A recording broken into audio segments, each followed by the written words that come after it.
What I want to comment on this whole thing about Nnamdi Kanu saga is that this nation should start from a point.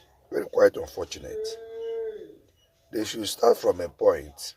They should start from a point. Apply the rule of law like other nations. Get things right, at least from a point. No structure, no structure is working here. You get me? So they should start from a point to get things right so that maybe they can move forward. Subscribe to these channels, share and like this video. Comment on this video about the upcoming case of Nnamdi Kanu as it has been adjourned again. Thank you. You are good of Nigeria representing Nnamdi Kanu, and he brought forth 13 grounds that the defendant should be appointed by the court. I will take you through the counts one after the other. And the first is that records show that 80 times the witnesses from the DSS, that's those who testified from the DSS, were asked questions during cross-examination, and they answered disclaimers like, I don't know, I can't remember, I have no knowledge of that. And it shows that beyond to convict Nnamdi Kanu, since they are coming up with disclaimers. Secondly, he said there were 10 fundamental issues during the trial that the prosecution failed to respond to, and these should be nullified and thrown out. Thirdly, on the participation of each prosecution witness, is according to what the defense counsel put forward before the court, he said that the participation of these witnesses as regards the issue of the alleged insurgency in Insecurity Act that was perpetrated by Nnamdi Kanu, that they were limited to just taking statements and no fact was brought before the court.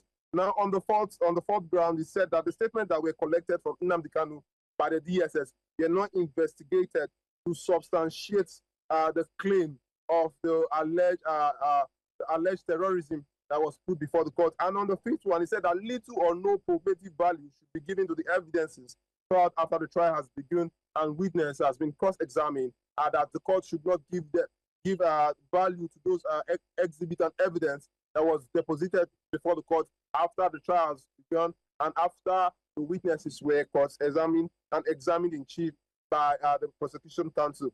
On the sixth one, he said that the witness called for did not investigate between what was heard, told to them, and what they found out themselves. That means they did not go further to do due diligence to investigate the statement that Nnamdi Kanu was made to write in their custody. Now, on the seventh one, in the course of 10 years, that the prosecution did not cite one name that was allegedly incited by Nnamdi Kanu to perpetrate this act of terrorism, of alleged terrorism or insecurity.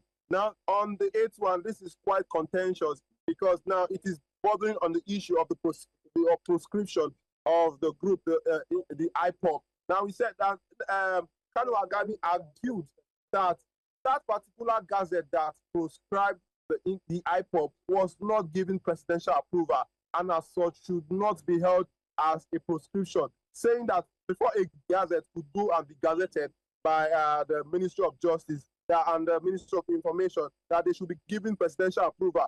Now, he is contending that that particular gazette that proscribed IPOP was not given presidential approval. Now, on the ninth one, he said that the charge sheet that Nnamdi actually was made to give his plea on was not filed before the court. And several times they've amended the charge sheet on Nnamdi Kanu's case. And that particular charge sheet, according to what Kanu Agabi is saying today, that particular charge sheet was not filed before the court. Now, on the 10th one, he said that all Nnamdi Kanu did was just to boast. He even went ahead, that is the person of Kanu Agabi, went ahead to quote pages of Shakespeare, Henry VI, where some people were making declaratory boast of saying they could summon the spirit. That all Nnamdi Kanu said was just being boasting to have the ability to bring the world to a standstill, that he cannot be held on for that, and the court should not punish him for making all those boasts that could not amount to any particular action. Now, on the 11th one, in the course of the trial, several videos played, that is where the DG of the DSS was telling Nigerians to defend themselves, and where the person of T.Y. Danjuma too was making the same statement. He said that all Nnamdi Kanu did was to tell his people to defend themselves.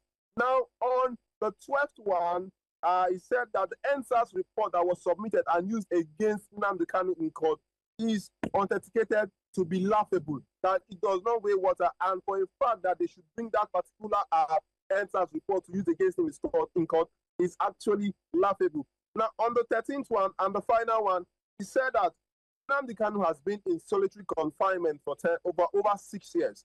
And according to international law, you cannot place one under solitary confinement for more than 15 days. And that this is an act that has infringed on his human rights. And he urged the court that should dismiss the case on no case submission, that Nnamdi Kanu has no case to answer. Over to you, Dashen. Actually, a lot of submissions, but I think you've covered everything. Thank you so much, Joshua, for your time and also your update on this.